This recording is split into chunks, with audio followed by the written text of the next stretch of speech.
reconhecendo Deus como um ser individual. Os seres humanos gostam de algumas pessoas e não gostam de outras.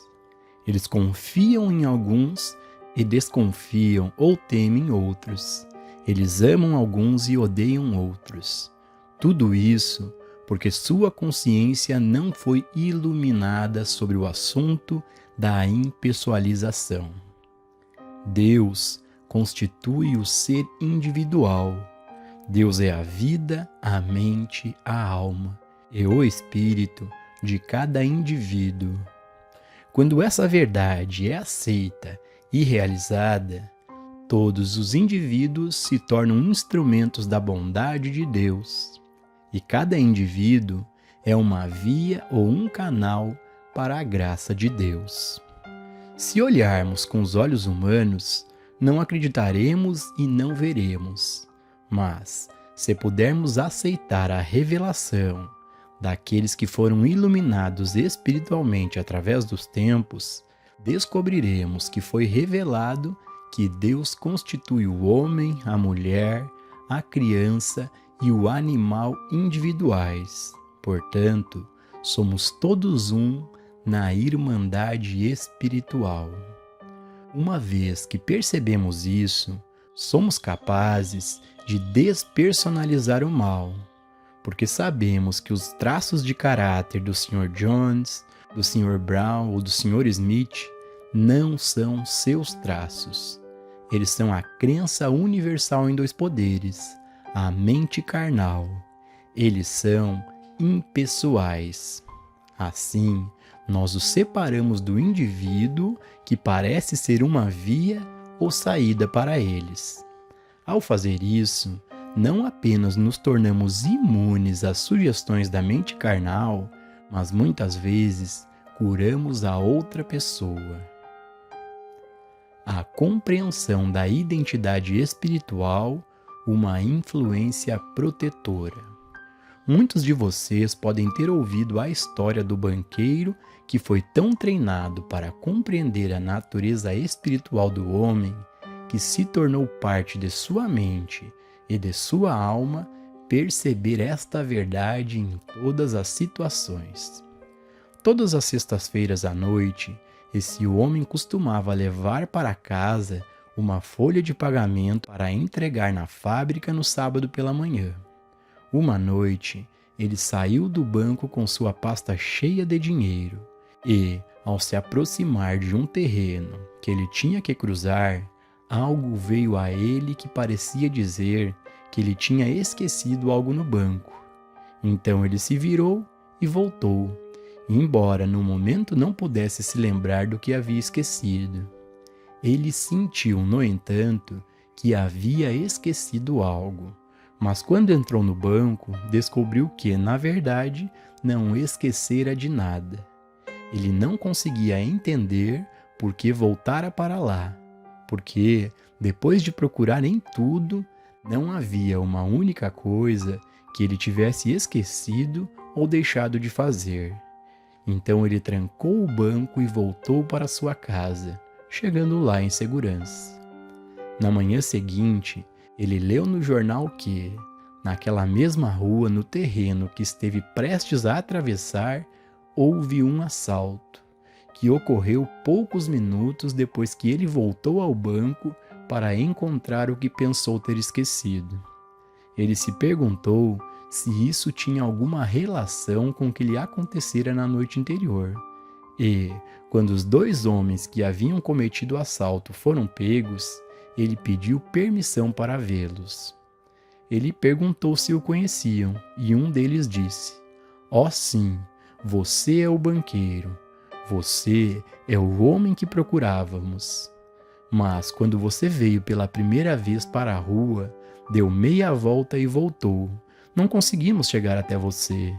Quando você voltou pela segunda vez, você tinha aqueles outros dois homens com você, e não atacaríamos vocês três." Quem eram os dois homens que ele viu? Visto que não havia nenhuma outra pessoa com ele? Obviamente era a influência protetora divina que havia surgido em sua própria consciência interior, uma influência protetora que veio por causa de sua permanência contínua na compreensão de que Deus constitui o ser individual. Com isso como convicção, nenhum mal poderia chegar perto de sua morada. Sempre haveria uma influência protetora com ele, mesmo que, como naquela ocasião, ela tivesse que se exteriorizar e aparecer como dois homens. Na verdade, não havia dois homens, havia apenas essa influência protetora espiritual que seu próprio estado de consciência havia criado. Se vivermos conscientemente na compreensão de que Deus constitui o ser individual, que Deus é a vida, a mente e a alma de cada indivíduo, essa pureza de consciência será uma influência protetora e impedirá que o mal se aproxime de nós, porque o mal nunca chega para a pessoa pura em pensamento, pura em coração. Os puros de pensamento e coração não são os ignorantes, que não têm consciência da vida. Os puros de pensamento e coração são aqueles que entendem a pureza da natureza espiritual do homem. À medida que mantemos isso na consciência, praticamos e vivemos isso, independente de quem vemos ou de qual seja a sua natureza ou caráter. Conforme vivemos constantemente na compreensão de Deus como constituindo o ser individual, desenvolvemos para nós mesmos uma consciência iluminada que lançará ao nosso redor uma atmosfera protetora e não permitirá que o mal nos toque. Novamente, a mensagem correta da verdade, quando conhecida e praticada, transforma a consciência e desenvolve um estado superior de consciência. Aplicando promessas espirituais à experiência diária. Cada princípio espiritual que aprendemos tem um efeito em nossa consciência e desempenha seu papel em transformá-la. Em nossa experiência humana, sempre encontramos problemas que são um pouco demais para nós, que são difíceis de resolver ou problemas que tememos não ser capazes de resolver. Quando entramos neste caminho espiritual, lemos nas Escrituras passagens como estas: Tu conservarás em paz aquele cuja mente está firme em ti. Isaías capítulo 23, versículo 3. Confia no Senhor de todo o teu coração e não te estribes no teu próprio entendimento. Reconheça-o em todos os teus caminhos e ele endireitará as tuas veredas. Provérbios capítulo 3, versículos 5 e 6. Ele realiza o que é designado para mim. Jó capítulo 23, versículo 14.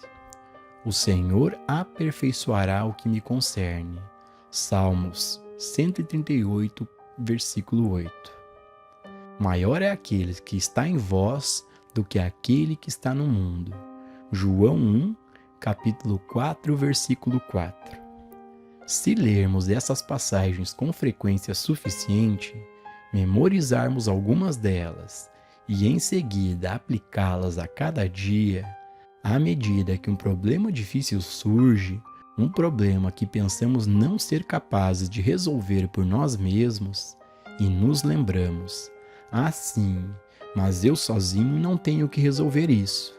Existe um ele, um eu, que está dentro de mim, e ele é maior do que aquele que está no mundo.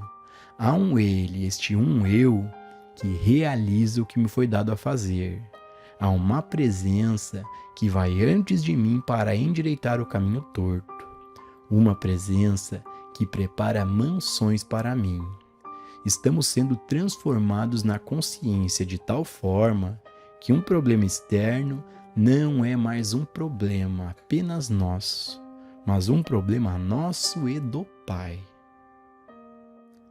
uma parceria divina. Agora estamos construindo uma consciência onde não somos mais apenas indivíduos vivendo nossa própria vida, lutando nossas batalhas, tendo que fazer tudo por nós mesmos. Agora temos uma parceria, porque eu e o Pai somos um. João capítulo 10, versículo 30. Eu, de mim mesmo, nada posso fazer. João capítulo 5, versículo 30. O Pai que habita em mim, Ele faz as obras. João capítulo 14, versículo 10. Irei adiante de ti, e endireitarei os caminhos tortos. Isaías capítulo 45, versículo 2. Não está claro como. Ao fazer isso, estamos desenvolvendo uma consciência totalmente nova, onde não há mais apenas nós mesmos, existe eu e meu Pai. Entre nós dois, podemos superar o mundo. Na verdade, suspeito que Ele pode fazer isso por mim, mas é bom saber que Ele e eu somos parceiros. Se tivermos uma Bíblia e apenas lermos todas essas declarações, ela não pode fazer nada por nós. Se simplesmente citarmos essas declarações, elas não podem fazer nada por nós. Mas, se trabalharmos com elas, se aplicarmos elas a cada dia, em todos os problemas que surgem, não demorará muitos meses até termos tal consciência desta presença que nunca mais sentiremos ter um problema insuperável ou mesmo um difícil, porque, por mais difícil que seja o problema, não somos realmente nós que temos que resolvê-lo. Sempre há um Ele. Existe uma presença invisível, uma presença infinita, que não só está onde estamos, visto que o reino está dentro de nós, mas, pela natureza dele como onipresente, ele também vai adiante de nós, ajustando tudo o que precisa ajustar e suprindo tudo o que precisa ser abastecido. Uma vez que alcançamos a consciência dessa presença transcendental, que é chamada de Cristo no misticismo cristão, o Messias em hebraico, ou por muitos nomes no Oriente, eventualmente construímos em nós mesmos uma certeza absoluta de que nunca estaremos sós. Todos os dias trazem evidências do que acontece conosco, quando temos uma consciência evoluída de uma presença divina. Se, como aquele banqueiro, caminharmos para o perigo, descobriremos que a consciência daquela presença pode aparecer como 2 guardas armados ao nosso lado, ou 2 policiais. Ou se estivéssemos na água, mesmo que não soubéssemos nadar, estaríamos seguros na costa. Há alguns anos, um estudante foi derrubado de um barco a 3 quilômetros da costa durante uma tempestade. As velas e os remos foram perdidos, e ainda assim ele alcançou a costa com segurança e por um único motivo: um reconhecimento contínuo da presença. Não havia como ele chegar àquela costa nenhum caminho humano, mas havia uma consciência da presença. A consciência de eu nunca te deixarei, nem te desampararei. E assim, apenas remando com as mãos, ele finalmente conseguiu. Quando temos essa consciência da presença, não precisamos nos preocupar com cada detalhe de nossa vida. Não precisamos planejar tudo até os mínimos detalhes. Sempre há algo maior do que nós, ajudando-nos em nossos esforços. Mas somos nós que desenvolvemos essa consciência, e a desenvolvemos pela prática destes princípios. E ao aplicar o princípio de um poder, desenvolvemos a consciência do não poder de qualquer coisa no mundo externo. Ao praticar a presença desse Ele que está dentro de nós, desenvolvemos uma consciência da presença. E então, sempre há algo maior do que nossa capacidade humana funcionando para nós e dentro de nós. Perdendo o medo das leis materiais. Muitas pessoas temem as leis materiais ou físicas, e às vezes, como metafísicos, temem até as leis mentais.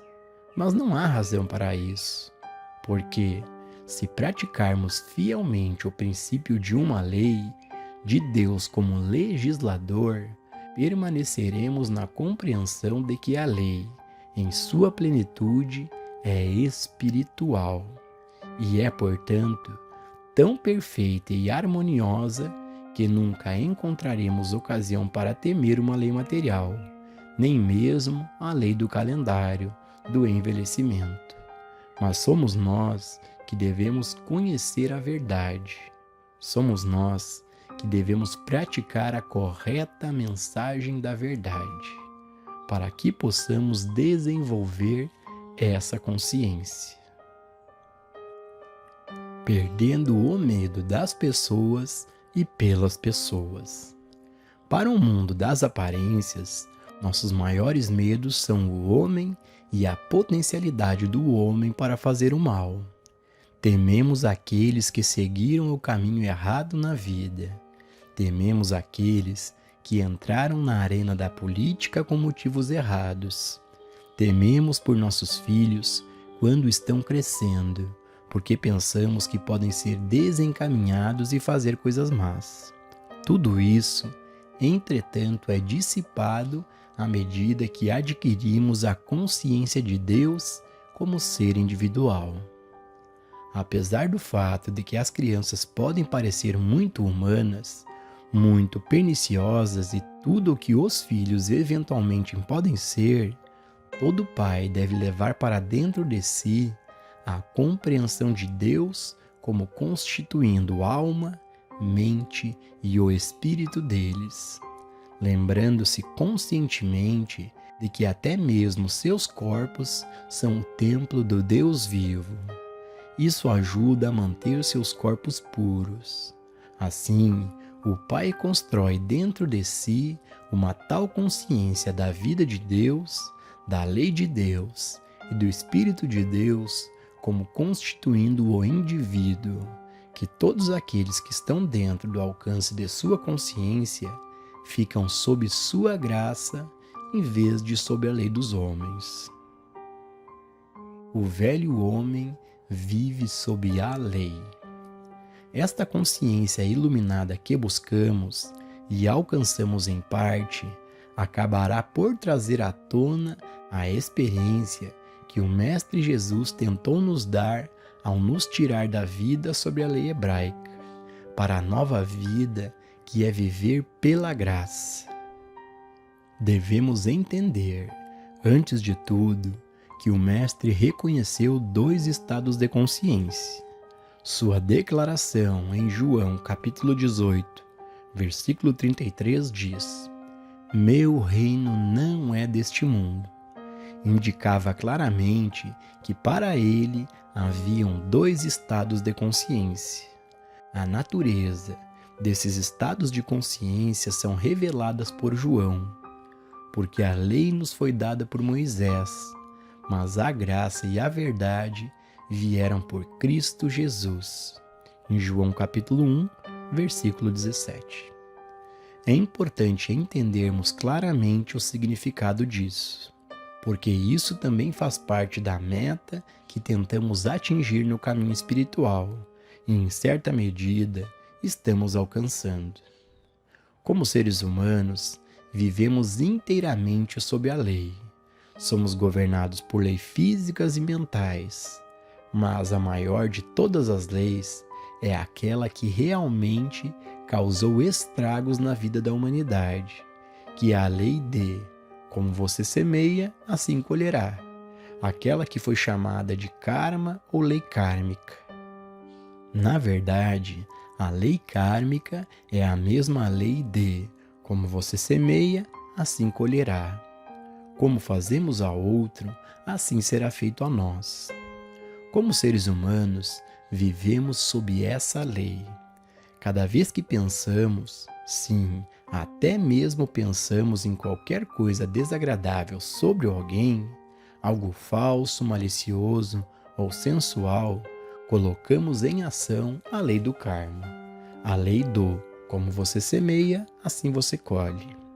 Decretamos para nós mesmos o que acabamos de enviar. Estamos chamando de volta para nós aquilo que acabamos de fazer ou pensamos de outra pessoa. Sem dúvida, certamente volta para nós.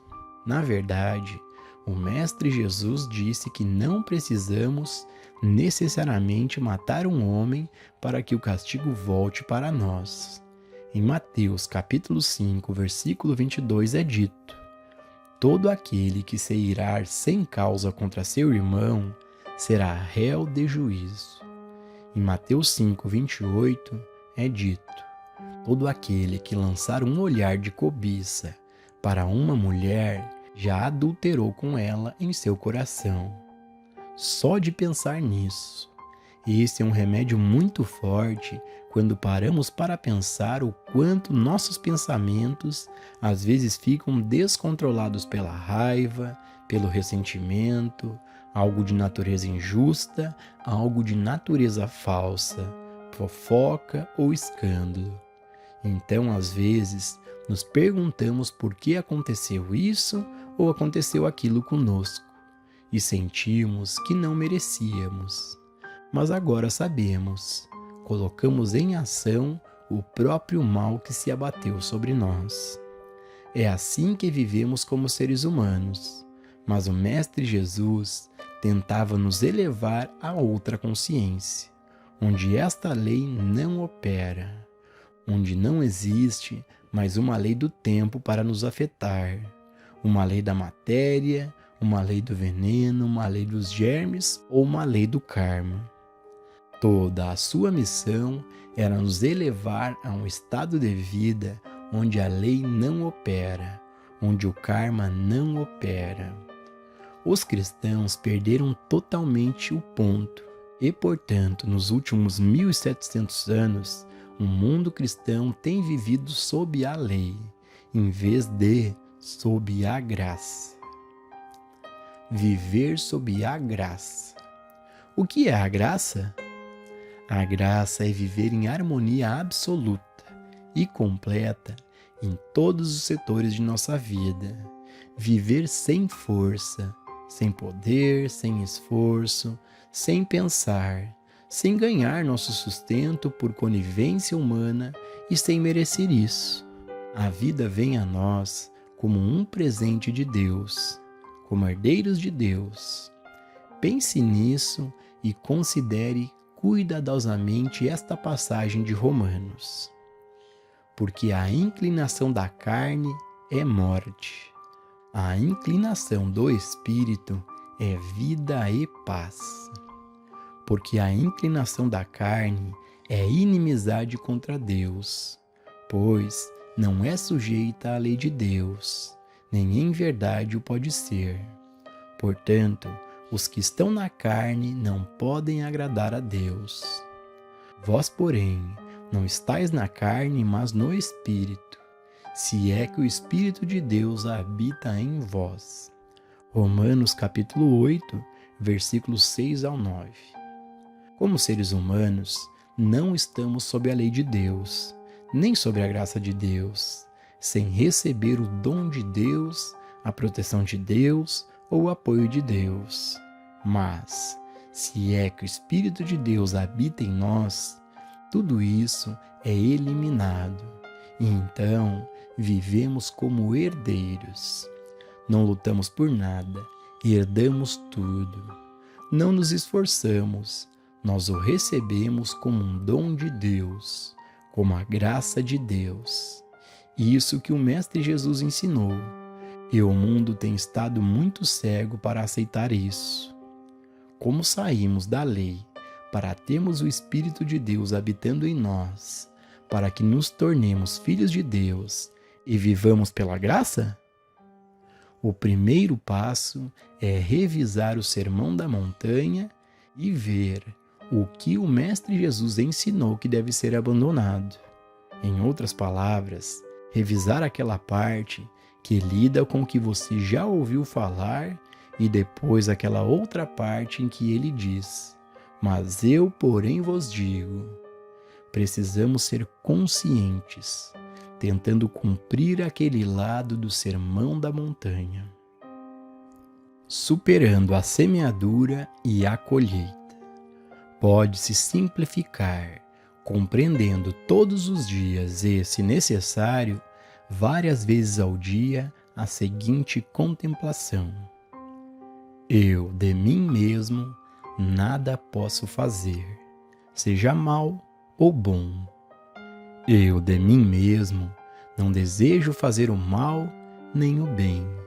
Desejo apenas ser um instrumento pelo qual o amor de Deus alcança o mundo. Não o meu amor, mas o amor de Deus. Não meus dons, mas os dons de Deus. Não a minha bondade, mas a bondade de Deus. A cada dia, tenhamos a certeza de perceber que tudo de natureza negativa que ainda está em nossa consciência não é nosso, é impessoal, é da mente carnal, portanto, não pode produzir nenhum mal. E também devemos perceber que tudo o que é bom que está em nossa consciência não é nosso, é o bem de Deus. Quando fazemos isso, morremos diariamente para nós mesmos. Estamos saindo de sob a lei, porque agora não estamos semeando o mal e não estamos semeando o bem. Portanto, não colheremos o mal e nem colheremos o bem. Agora não vamos semear e não vamos colher. Seremos os instrumentos da graça de Deus. Enquanto houver uma semeadura e uma colheita, haverá um eu fazendo isso. Mas, no momento em que não estivermos mais semeando ou colhendo, haverá apenas Deus resplandecendo. Se dissermos a nós mesmos, eu deterei o mal, estaremos nos dando crédito demais, como se estivéssemos nos valorizando por sermos bons, porque queremos evitar o mal. Não devemos fazer isso. Devemos perceber que o mal não é um poder. O mal não tem uma pessoa em, sobre quem ou por meio de quem operar. O mal é um nada. E o bem? Não há nada de bom em você ou em mim a ser feito. Por que me chamas de bom? Não há um bom senão um só, que é Deus. Trecho de Mateus capítulo 19, versículo 17. Que eu apenas seja usado pelo Pai, que o bem de Deus e a graça de Deus fluam através de mim, para todos que eu encontrar, seja amigo ou inimigo, seja branco ou negro, judeu ou gentil, protestante ou católico, que eu seja um instrumento através do qual a graça de Deus flui tanto para o santo quanto para o pecador. Não atribuir qualidades a uma pessoa.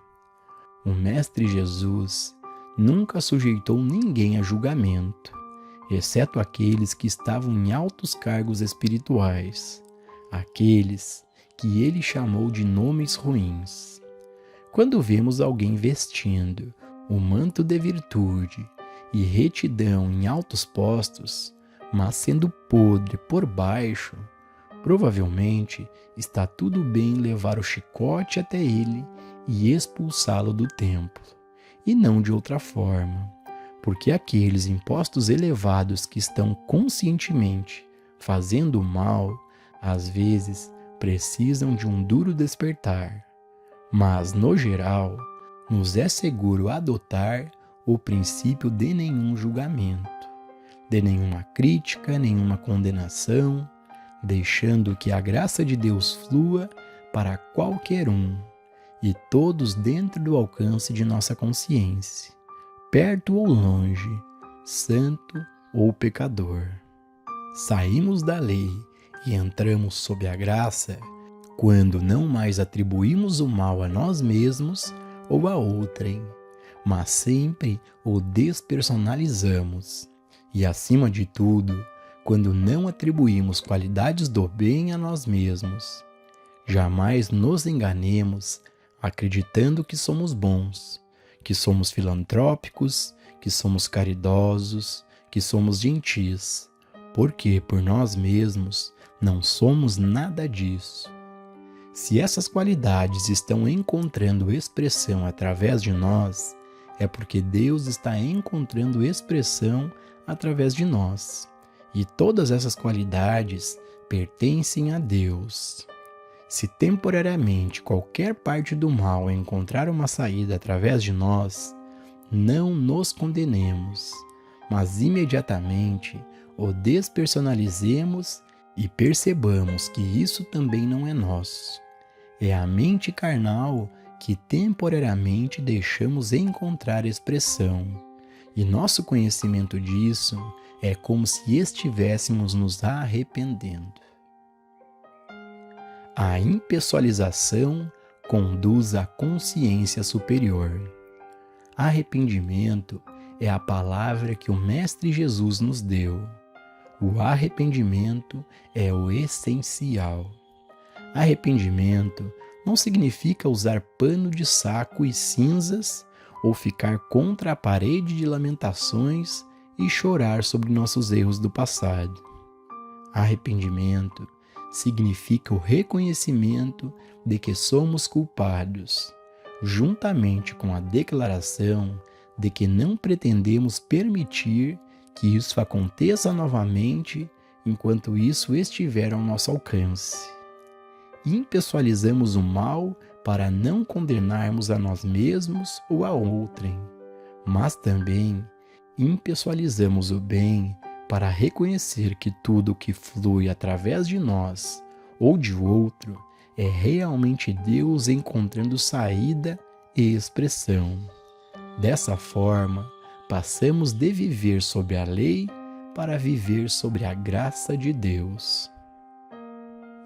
Estamos sob a graça de Deus na medida que não há mais um senso pessoal dentro de nós para fazer o mal ou para fazer o bem. Somos ensinados a morrer diariamente. E morrer diariamente não significa transformar o mal em bem.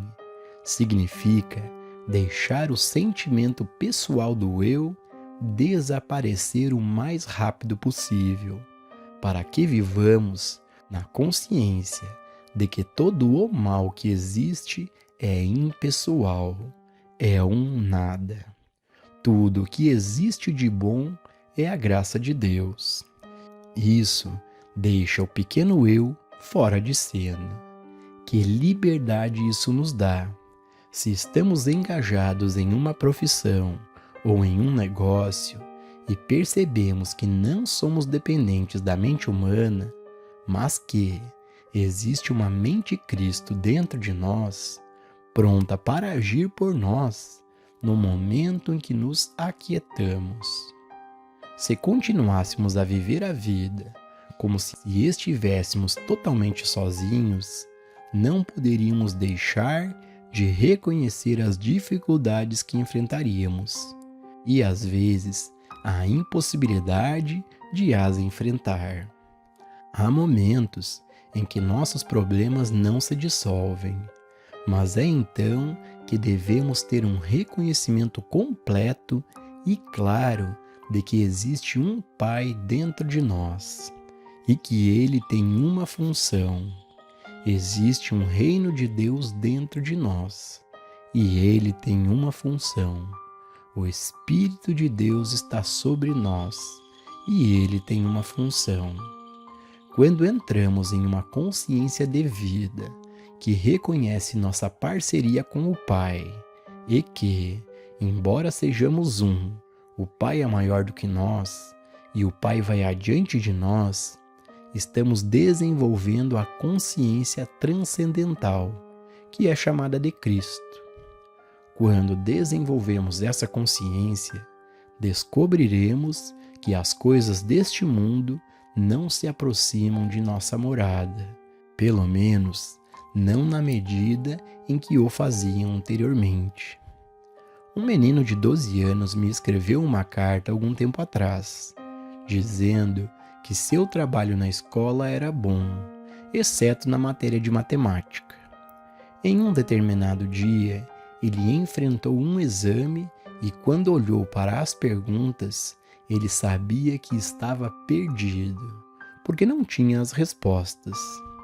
A coisa toda parecia estranha e impossível para ele. Ele estava estudando o panfleto Lição para o Filho Sami, e no meio do exame, o pensamento veio a ele. Há uma mente dentro de mim que sabe todas as coisas. Há este espírito dentro de mim. Por um momento, ele ficou muito quieto. Então, quando abriu os olhos, viu todas as respostas e não apenas fez um bom exame, mas a partir daí, seu trabalho escolar melhorou. Qual é a resposta para isso? É a consciência da presença de um algo transcendental, que é uma mente superior à nossa mente humana, uma sabedoria superior à do homem. Não te estribes no teu próprio entendimento. Não seria maravilhoso se todas as crianças levassem isso para a escola? Como seria maravilhoso se todos os que têm um negócio ou uma profissão levassem consigo essa afirmação e se sentassem e meditassem por um momento, para permitir que a sabedoria divina se revelasse a eles, para que essa sabedoria interior viesse à tona. Por usar a mensagem da verdade correta encontrada nas Escrituras e nos escritos espirituais, com a qual construir essa consciência superior, então, quando a consciência superior está sobre nós, não precisamos mais da mensagem da verdade, exceto para o propósito de ensinar. A mensagem da verdade dada em todos os escritos é a ferramenta. É dado para o uso e prática, para que possamos desenvolver uma consciência inteiramente diferente daquela com que nascemos. Através do estudo e da prática dos princípios, é desenvolvida uma consciência que não mais teme e não mais odeia, por causa do reconhecimento de um poder. É desenvolvida uma consciência que é um reconhecimento completo de Deus como constituindo o ser individual. Uma consciência da parceria de eu e meu Pai é gradualmente alcançada. Notas de gabinete. Frequentemente, quando nos sentamos para meditar, nossa mente parece estar agitada com pensamentos sobre pessoas, sobre condições e ideias que aparecem como problemas a serem resolvidos. Isso, é claro, é o resultado da crença universal ou hipnotismo universal, que afirma que existem dois poderes. Em vez de deixarmos a mente girar continuamente com esses problemas, nos afastamos deles, sabendo que temos a capacidade de governar a mente, porque ela é nosso instrumento. Vejamos esta contemplação. Minha mente não é um campo de batalha por conta da crença em dois poderes. Minha mente é uma via pela qual flui o eu do meu ser. Como mente pura e não condicionada, ela não é tocada pelo pensamento carnal. E É uma porta aberta para o derramamento da beleza e da verdade do reino de Deus, da fonte eterna dentro do meu ser. Visto que esta é uma verdade universal, é a verdade sobre cada indivíduo. Depois dessa compreensão, é mais fácil se acalmar, relaxar e ouvir, até que a liberação venha de dentro. As constantes pressões deste mundo trazem para todos nós momentos em que parece que existe um poder a mais. E justo nestes momentos, devemos estar atentos contra as tentações. Em vez de ceder à tentação, tomamos posse de nossa mente e a colocamos em seu devido lugar como nosso instrumento, sujeito à nossa direção, nosso servo, em vez de nosso Senhor. Os 2 capítulos seguintes dos escritos devem ajudá-lo a fazer isso. Domínio sobre a mente, o corpo e o bolso, do livro Nossos Recursos Espirituais, e a mente incondicionada, do livro Trovejar do Silêncio. Trechos preparados pelo editor. A vida, se confiada inteiramente à nossa própria força e sabedoria, pode ser às vezes boa e às vezes má. Mas, quando nos valemos dos tesouros infinitos, desse algo interior maior do que nós, cada vez menos somos vítimas das circunstâncias e mais entramos no domínio consciente, vendo a vida se desenrolar alegremente dia a dia, sabendo que a responsabilidade não é mais nossa, mas repousa sobre seus ombros. Joel Goldsmith enfatizou a importância de praticar constantemente a presença e, assim, estarmos conscientes de sua atividade em nossa experiência.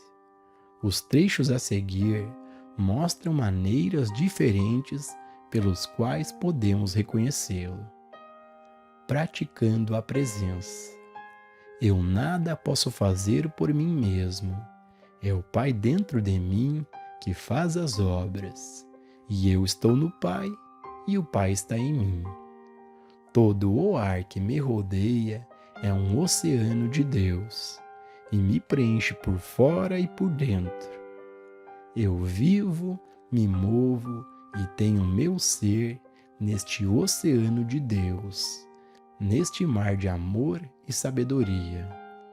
Estou em Deus e Deus está em mim. Eu habito no abrigo secreto do Altíssimo. Eu vivo em Deus. Eu me elevo para a atmosfera, quieto, rodeado pela vida eterna e pelo amor eterno que é a natureza de Deus. Não posso escapar de seus braços. Embaixo estão os braços eternos. Eu vivo, me movo e tenho meu ser em Deus e descanso nele. Eu vivo não por força ou poder, mas pela graça de Deus. Posso descansar na certeza da graça de Deus. Se no momento pareço carente de saúde, de riqueza ou oportunidade, percebo que a presença de Deus em mim é a garantia de que, no devido tempo, eu também darei abundantes frutos. Deus é o único poder. Nada, nem mesmo motoristas bêbados na estrada, podem ter poder. Só Deus tem poder. Nem mesmo meus erros podem ter força. Só Deus tem poder. Tenho todo o poder de Deus comigo em cada transação, em cada experiência, em cada viagem. A cada passo do caminho, tenho onipresença, tenho onipotência.